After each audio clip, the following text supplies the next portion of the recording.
The 76th session of the United Nations General Assembly continue, with world leaders set to discuss pressing international topics.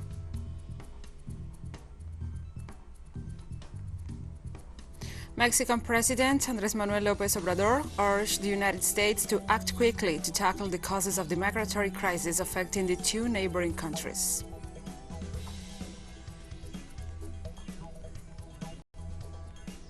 Namibian lawmakers and victims' descendants have criticized a 1.1 billion euro compensation offer from Germany for its 1904 to 1908 genocide in the southwest African country.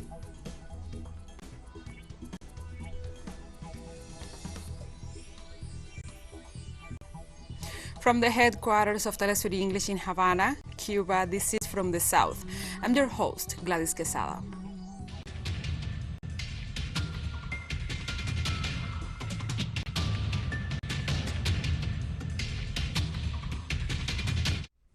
Now we begin with the news. On Thursday, the high-level general debate of the 76th session of the United Nations General Assembly continued.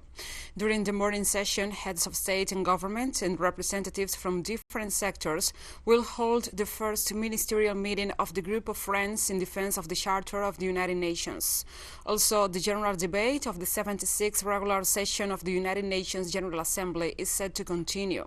On Wednesday, the member states met to commemorate the 20th anniversary of the 2001 Durban Declaration and Program of Action, under the theme Building Resilience Through Hope to Recover from COVID-19, Rebuild Sustainability, Respond to the Needs of the Planet, Respect the Rights of the People, and Revitalize the United Nations. The 76th General Debate addresses pressing issues affecting the international community, such as the COVID-19 pandemic, vaccination rollout, and preparedness ahead of the future health crisis. Climate change and action to tackle it are also a key feature of the discussions.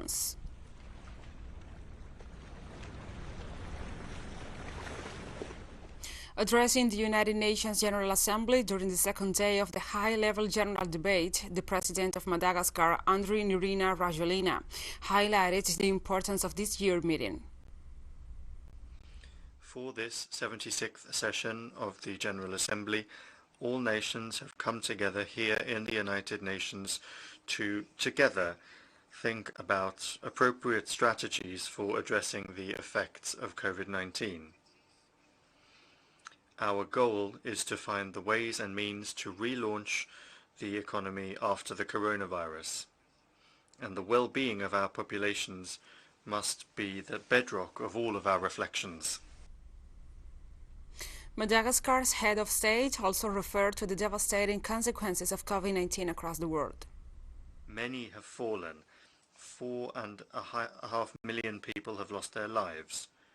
This is a painful reality and a shocking figure. The impact on the jobs market is terrible. Figures from the International Labour Organization speak for themselves. 255 million people have lost their jobs due to the pandemic. The worst affected countries are those whose economies are chiefly based in the informal sector. This has accentuated poverty and worsened living conditions for populations. Kenyan President Uhuru Kenyatta urged other countries to make vaccines available to those nations in need in his pre-recorded speech to the United Nations General Assembly this Wednesday.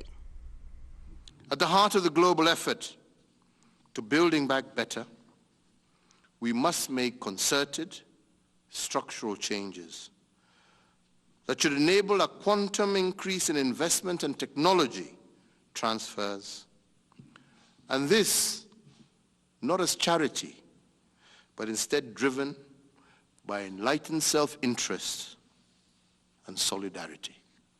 A fast-developing Africa will offer the entire world the benefit of its demographic dividend of youth and vast investment opportunities. Africa can become an engine of sustainable global growth, but also as an exporter of peace, stability, and transformative prosperity.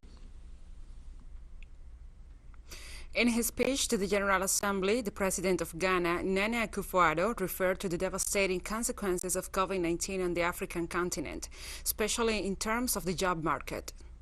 More than 30 million Africans fell into extreme poverty in 2020, and nearly 40 million could do so in 2021. The social impact has been devastating.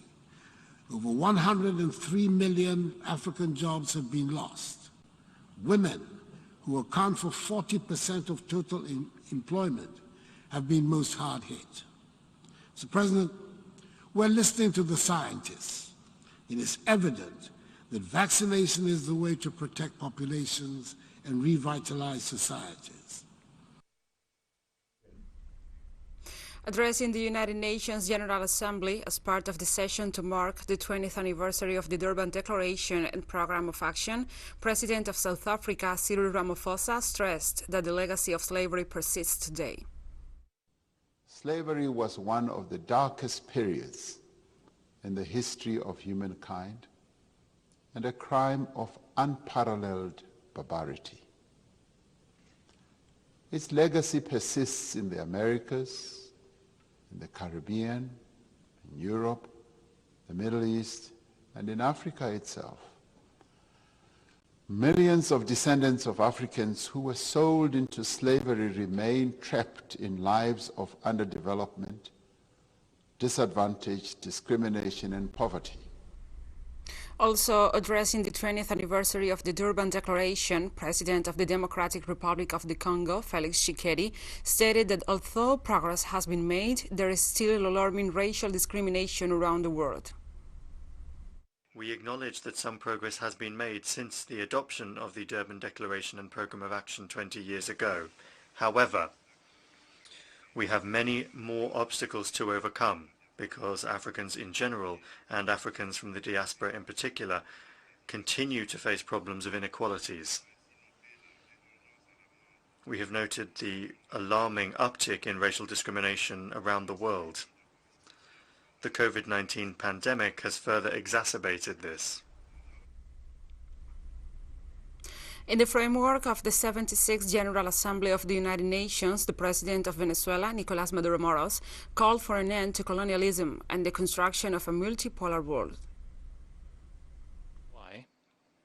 In this General Assembly, overshadowed by the pandemic, from the very heart of our beloved fatherland, Venezuela is calling for a new world free from colonialism, a new world without imperialism, a new world without any dominant hegemon, a new world of cooperation, belonging to a human community with a shared destiny. It is a multipolar, pluricentric world for which we yearn, and for which we are issuing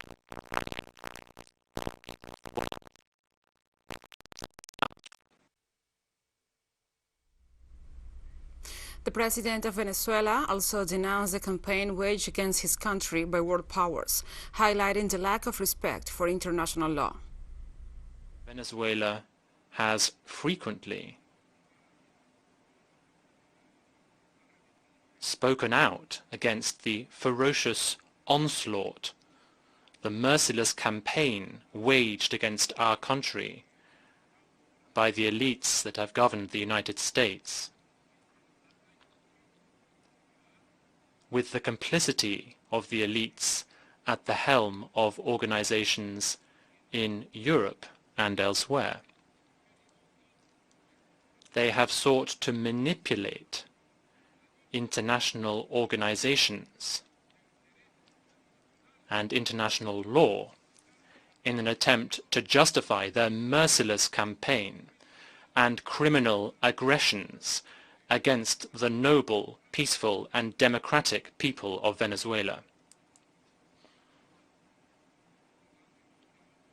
We have spoken out about this situation on many prior occasions and in many different organizations, and we are doing so again here today before the United Nations General Assembly in New York. We'll be right back after this very short break, so don't go away.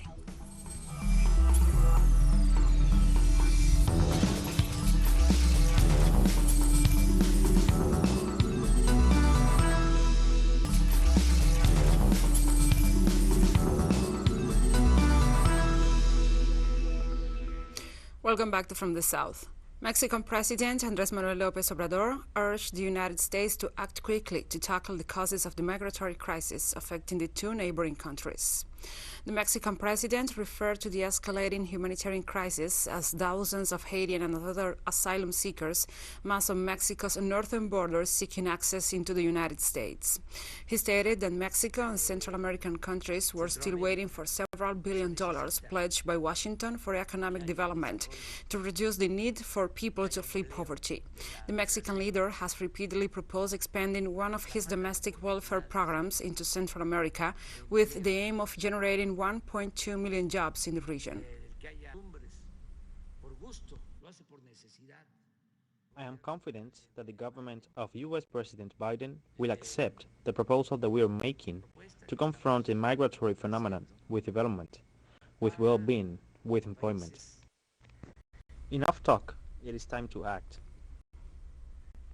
And Mexico is experiencing a migratory crisis after the massive arrival of people in Haitian origin from Chile and Brazil. A large group traveled to the country's capital in an attempt to obtain a document that will allow them to transit the country and also to reach the border with the United States. We have the details in the following report by our correspondent Eduardo Martinez. Versailles Street in downtown Mexico City's Juarez neighborhood has become a frequent destination for hundreds of Haitian asylum seekers looking to obtain a safe conduct that will allow them to move more freely throughout the country. I want to go north, but I have a big problem. We have to overcome the migration issue. It is difficult. I have a child, and I can't go where the law does not allow me to go.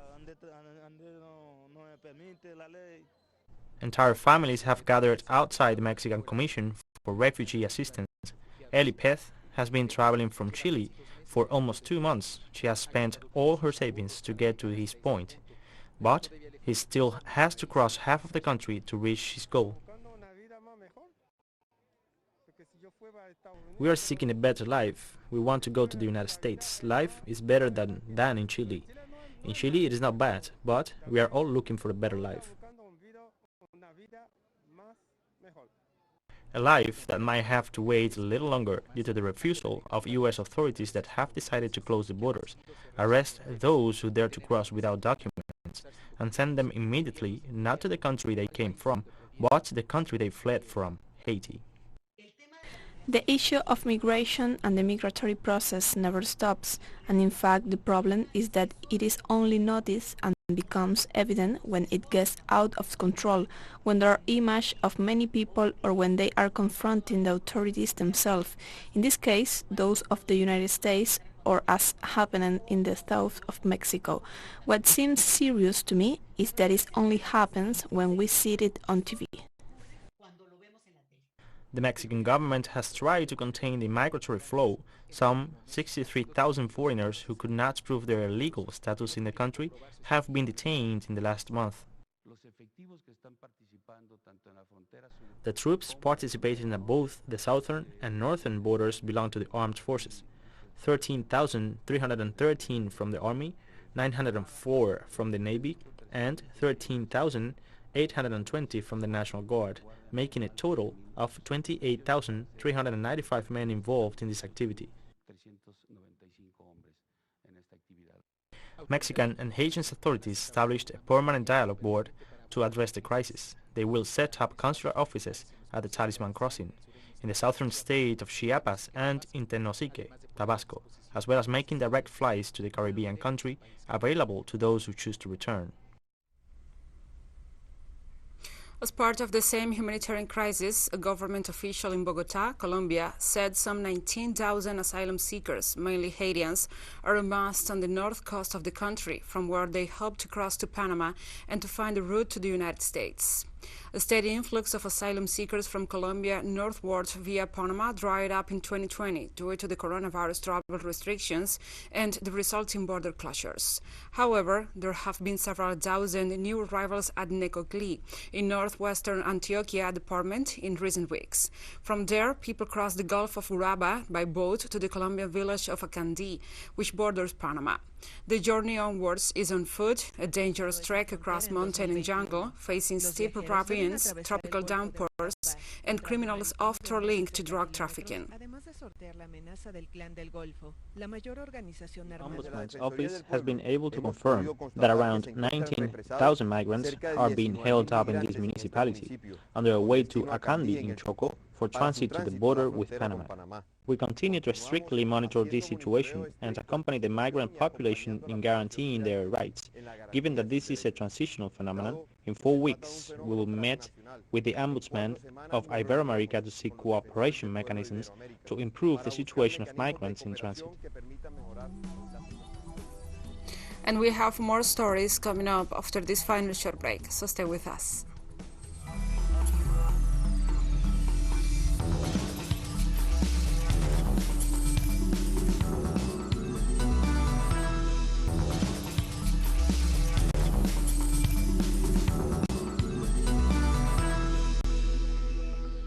Welcome back. During a heated parliamentary debate this Wednesday, Namibian lawmakers criticized a 1.1 billion euro compensation offer from Germany for its 1904 to 1908 genocide in the southwest African country. After acknowledging the genocide in May, German authorities promised financial support to descendants of the victims of its colonial crimes. However, Namibian opposition parties and traditional leaders from affected communities are angry about the offer, noting that the genocide deal is too small, while stressing that they were not involved in the negotiations. The deal intends these reparations to be handed through a series of development projects and initiatives over 30 years instead of restitution that directly focuses on the descendants of the affected communities. Several hundred people staged a protest outside Parliament on Tuesday as lawmakers began discussions on the offer, calling on the government to renegotiate the terms.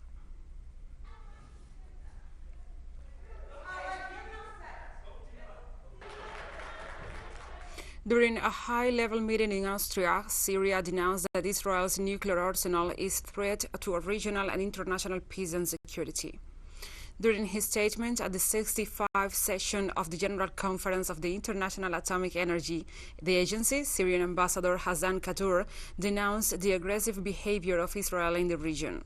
According to his remarks, in addition to retaining nuclear power outside the framework of the comprehensive safeguards agreements, Israel represents a grave danger to the non-proliferation of nuclear arms. The Syrian ambassador also stated that ongoing Israeli attacks on Syria, recognized by the regime, call for the immediate sending of inspection missions from the agency to Israel.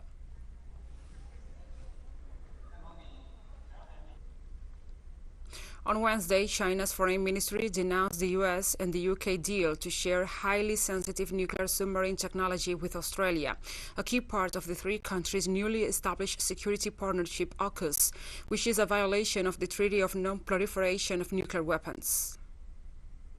The nuclear submarine cooperation among the US, the UK and Australia seriously undermines regional peace and stability, intensifies the arms race, undermines international nuclear non-proliferation efforts, and runs counter to the wishes of the countries in the region. The US, the UK and Australia should abandon the mentality of Cold War and zero-sum games, and the narrow geopolitical concept, follow the trend of peace and development, and stop building small groups and circles.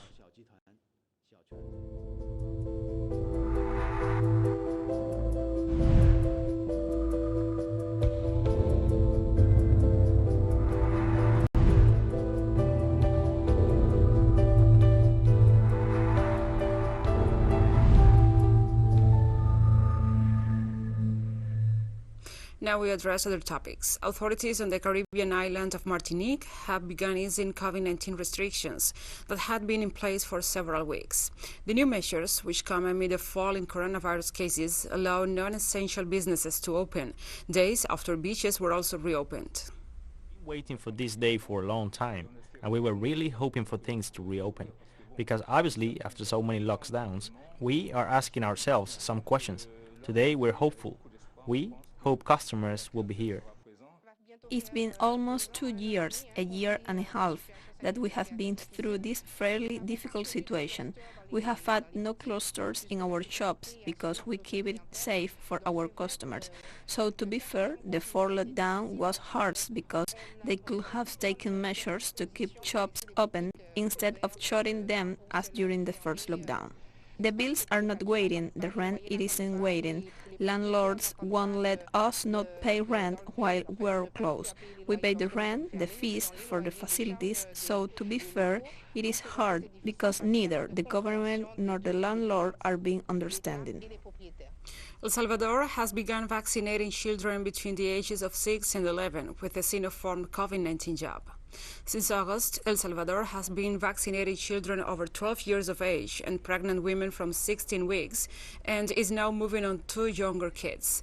Vaccination is voluntary and free of charge. Despite the progress in the number of vaccinated people, the country has faced a slight increase in the number of cases since September, when it began to report an average of over 300 cases per day, a situation that had not been since the beginning of the year.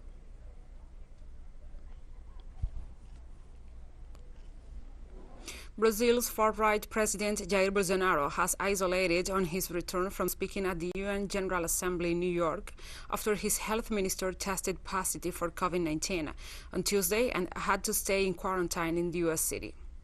Bolsonaro, a vaccine skeptic who has bragged about not being vaccinated, defied the UN rules that ask all those attending the assembly be inoculated against the coronavirus. Before traveling to the United States, he claimed his antibody count from a bout with COVID-19 protected him better than a vaccine. This lack of vaccination reportedly meant he was turned away from some establishments in the Big Apple. Health Minister Marcelo Queiroga, who had received a COVID-19 vaccine, accompanied Bolsonaro at several UN events, including a meeting with the British Prime Minister Boris Johnson on Monday. While the health minister was seen wearing a mask, the two leaders went without. Queiroga was the second member of Bolsonaro's entourage to test positive for the virus since arriving in New York for the UN gathering.